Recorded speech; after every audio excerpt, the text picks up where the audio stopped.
माँ बगलामुखी की इस दरबार में आयोजित सभी संगत का अखिल भारतीय दुर्गा सेना संगठन की तरफ से हार्दिक अभिनंदन।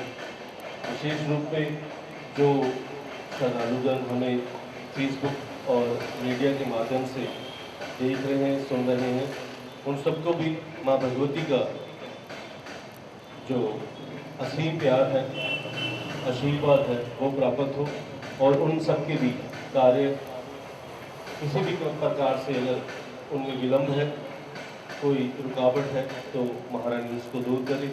और अगर जीवन में कोई रोग है, कोई दोष है, तो माँ भगवती उसका स्तंभन करे। और कोई शत्रु बिना बात के अगर कोई तंग कर रहा है, तो माँ भगवती उस सबको सद्बुद्धि दे करके माँ भगवती अपने श्री चरणों में लगाए और सब श्रद्धालुओं पर हमेशा की तरह माँ भगवती अपने सीम कृपा रखें, ताकि ये जो जीवन है, मनुष्य जीवन, इसको जितना भी ज़्यादा परोपकार में लगाओगे, उतना ही ज़्यादा आप सबको महारानी की असीम कृपा प्राप्त होगी। एक बार नारद जी भगवान विष्णु से पूछने लगे कि हे भगवान, संत का क्या महत्व है? संत और ऋषिगण जिनकी आप खुद तपस्या करते, पूजन करते हैं, उनका क्या महत्व है?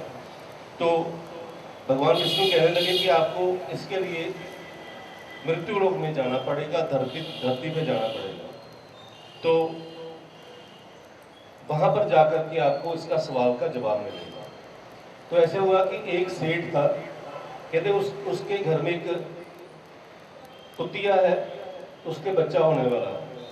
आप वहां पर जाओ, उस बच्चे से यही पूछना, तो आपको जवाब मिल जाएगा। तो नारद जी वहां पर पहुंचे सेठ के घर में। जैसे ही पहुंचे तो उनकी जो पालतू कुतिया थी, उसने एक कुत्ते को जन्म दिया। अभी जन्म दिया ही था कि नारद वहां पर पहुंच के और पूछा कि संत की महिमा क्या है। ये बात सुनते ही वो कुतिया का जो बच्चा था, उसकी आंखें खुली और उसकी मृत्यु हो गई। नारद जी बड़े परेशान हो गए कि मैंने ये कह दिया कि जो इसकी मृत्यु होगी। वो फिर भगवान विष्णु के पास चले गए, कहने लगे भी भगवान, ये तो बहुत अनर्थ हो गया, क्या हुआ? कहते उस बच्चे को मैंने जैसे पूछा कि संत की महिमा क्या है, तो उसकी मृत्यु हो गई। तो अब मेरा तो सवाल वही है। तो भगवान विष्णु कहने लगे कि कोई बात नहीं, तुम्हें इसका भी जवाब मिलेगा, थोड़े दिन रुक जाते। थोड़े दिन रुकने के बाद फिर भगवान विष्णु के पास नारद जी गए। तो नारद जी ने कहा उसी सेठ के गाय के बच्चा होने वाला उस बच्चे से जाके पूछा। अब नारद जी उस गाय के बच्चा पैदा हुआ, तो वहां पर जाकर उसने पूछा ही ये थी कि संत की क्या महिमा। ऐसे ही बच्चे ने भी आंखें खोली और उसकी मृत्यु हो गई। अब तो नारद जी बहुत दुखी हो गए कि ये क्या हो रहा है, भगवान विष्णु मेरा मजाक तो नहीं उड़ा रहे। अक्सर नारद जी जो है ऐसी युक्तियां करते हैं कि उनका मनोरथ हास्य के रूप में होता है, व्यंग्य के रूप में होता है, लेकिन उसी से इसी पूरी सृष्टि में जो भी कार्य होते हैं नारद जी के द्वारा ही होते हैं।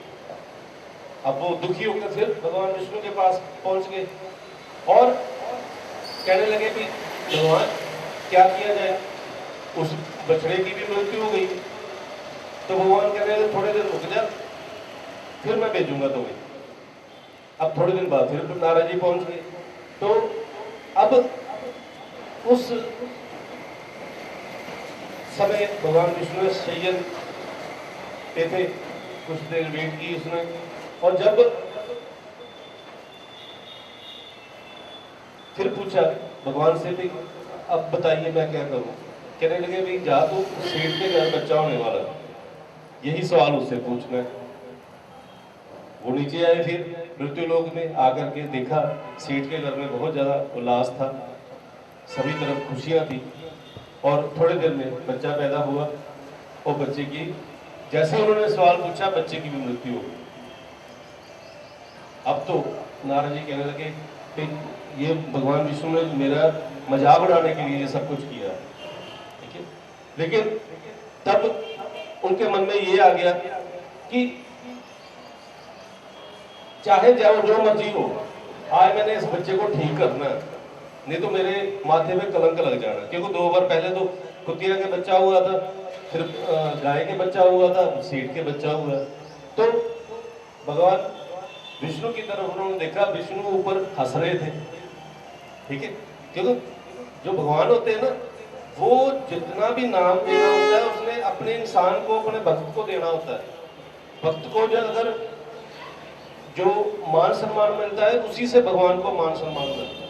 तो भगवान हंस रहे थे तब, क्योंकि भगवान नारद जी भी बहुत ज्यादा शक्तियों के मालक है। उन्होंने अपना मृत जो महामृत्युंजय मृत संजीवनी का आवाहन किया और उस बच्चे को ठीक कर दिया। ठीक कर दिया तो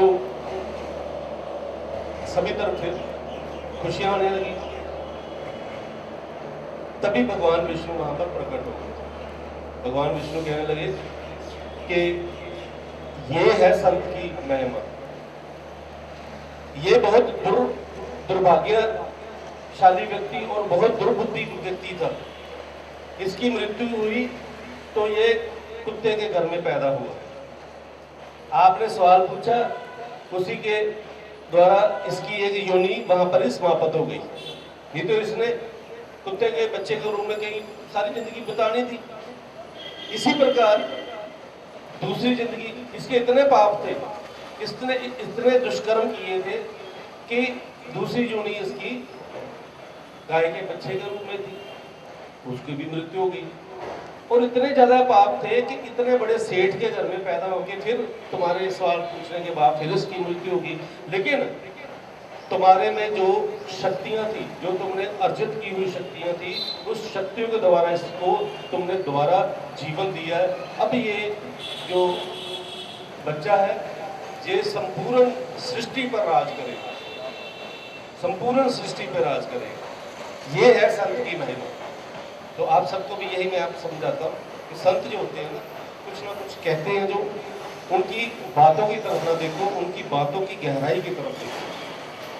कई बार कुछ लोग ऐसे होते हैं, मैंने आपको पता है कि पिछली बार मैंने कहा था कि आप हिमाचल में ना जाओ, तो एक सज्जन हमारे हैं वो चले गए, उनको बहुत जरूरी काम था। तो अपने वो वहाँ पर कार बना और परिवार को, कार उनकी टूट गई है, वो आज ही वापस आए हैं। अगले वीरवार को यहाँ पर आकर बताएंगे उनके साथ क्या हुआ। तो उनको वहाँ पर बचाव कैसे हुआ ये भी वो बताएंगे। मैं अपनी तरफ से अपनी तारीफ नहीं मैं वो कर सकता, लेकिन उन सब वो यहाँ पर ही आपको बताएंगे कि क्या हुआ।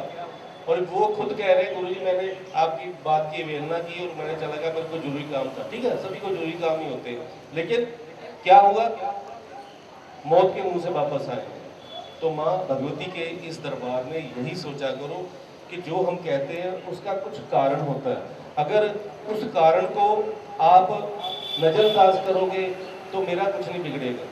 हाँ, मैं आपको ये बता दूं, मैंने पिछले महीने 24-25 तारीख को 24, 25, 26, 27 और 28 तारीख मैंने अनूप ने, बेबू ने और हमने 5-7 व्यक्तियों ने प्रोग्राम रखा हुआ था कि हमने जाना, ठीक है, लेकिन हमने कैंसिल कर दिया। इसको पूछ लो, अगर मैं कैंसिल कर सकता तो आप भी कैंसिल कर सकते हो, ठीक है। तो इस छोटी सी बात में घर में रहो, थोड़ा सा एसी से चलाओ, कोई बात नहीं।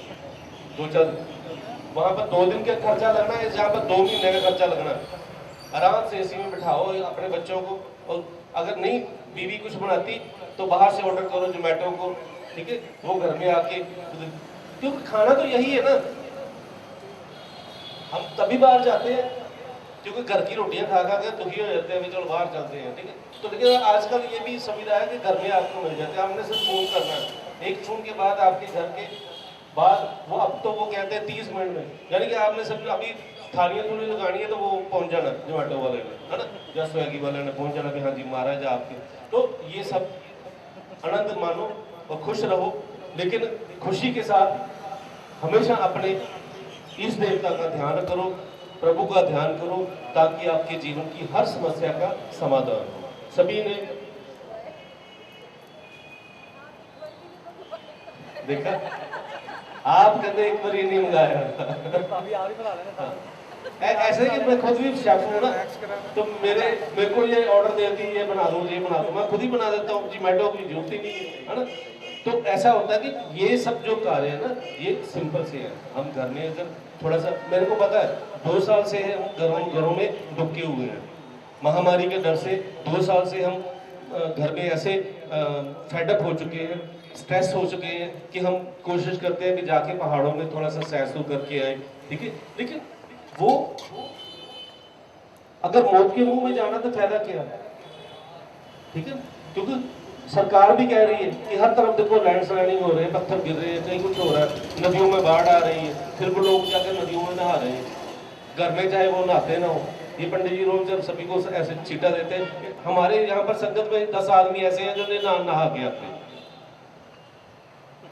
ठीक है ना। तो पंडित जी स्पेशल छीटा देते हैं जो उनकी शुद्धिकरण हो।